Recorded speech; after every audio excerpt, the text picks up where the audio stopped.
फिर इनका नाम था, हम लोगों ने इनका नाम पेश किया।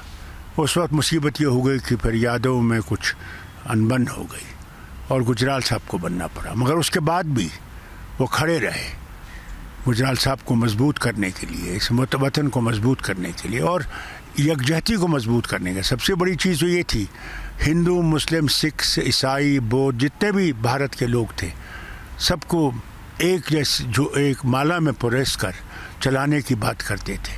कभी ये नहीं सोचते थे कि एक ही धर्म जो है वो है, बल्कि हर धर्म की इज़्ज़त करते थे और हर धर्म के लिए लड़ते थे।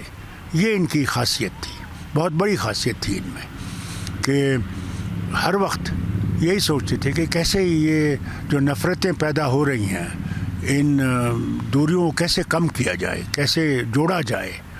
वो हर वक्त कहते थे वो परमात्मा तो सबका है, वो किस रंग और किस रूप में आप देखें वो आपकी मर्ज़ी है, मगर जाना उसी के पास है, वही मालिक है। ये एक बहुत बड़ी चीज़ थी इनमें। मैं समझता हूँ कि आज भारत का कोई भी नागरिक नहीं होगा जिनके दिल में इनके लिए आज वो अफसोस नहीं होगा कि ये चले गए, इस वक्त चले गए। सर, उनका जो बेटा जो इस मतलब अखिलेश, उनके लिए कोई संदेश? मैं यही कहूँगा, अखिलेश से भी कहूँगा और समाजवादी से कहूँगा कि उनका रास्ता नहीं छोड़िएगा, उस रास्ते को मजबूत कीजिएगा, कि भारत को मजबूत कीजिएगा, न सिर्फ यूपी को बल्कि भारत के बारे में सोचिएगा कि कैसे हम लोग सब इकट्ठे रह सकें, सब धर्म इकट्ठे रह सकें और हम लोग तरक्की की तरफ चल सकें और न सिर्फ अपने लिए बल्कि सारे दुनिया के लिए एक अच्छा काम कर सकें।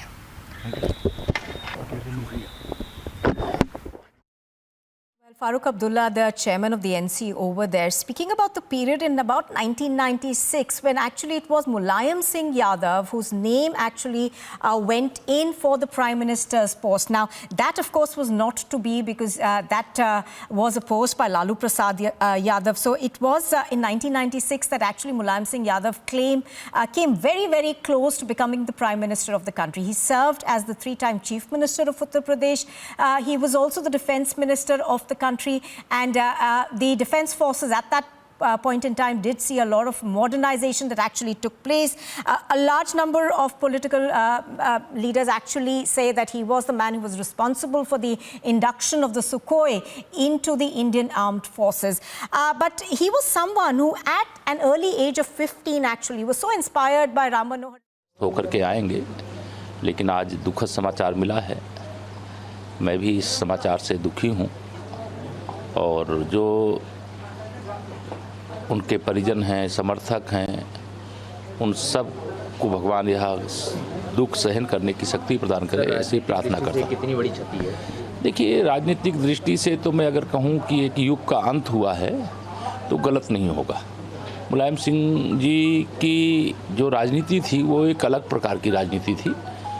मैं व्यक्तिगत तौर से तो उनसे बहुत कभी संपर्क में जुड़ा नहीं रहा हूं, लेकिन उनके बारे में जो सुना हूं, जाना हूं, उसमें यही है कि वह राजनीतिक क्षेत्र में जो भी कभी भी कोई भी समस्या लेकर के आया, वो पावर में रहे हैं तो पावर से बाहर रहें तो भी जितनी मदद करने की उनकी क्षमता होती थी वो मदद करने का काम करते थे और राजनीति में रहने वाले के अंदर यह भाव रहना चाहिए। मुलायम सिंह जी ने एक बड़ी लकीर खींचने का काम किया है अपने राजनीतिक जीवन में और वह जो भी राजनीतिक क्षेत्र के माध्यम से समाज और देश की सेवा करते हैं उनके लिए मिसाल बनेंगे। Deputy CM Keshav talking about the political legacy that Mulayam Singh Yadav leaves behind.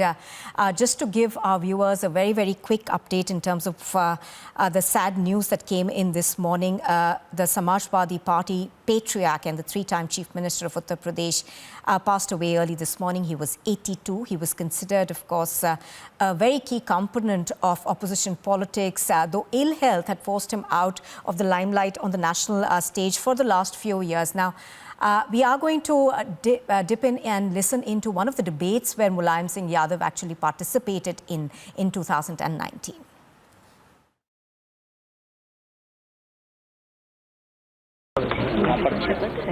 Shri Mulayam Singh Yadav ji, मैं मुलायम सिंह यादव जो लोकसभा का सदस्य निर्वाचित हुआ हूँ, ईश्वर की शपथ लेता हूँ कि मैं विधि द्वारा स्थापित भारत के संविधान के प्रति सच्ची श्रद्धा और निष्ठा रखूंगा। मैं भारत की प्रभुता और अखंडता अक्षुण्ण रखूंगा तथा जिस पद को मैं ग्रहण करने वाला हूं उसके कर्तव्यों का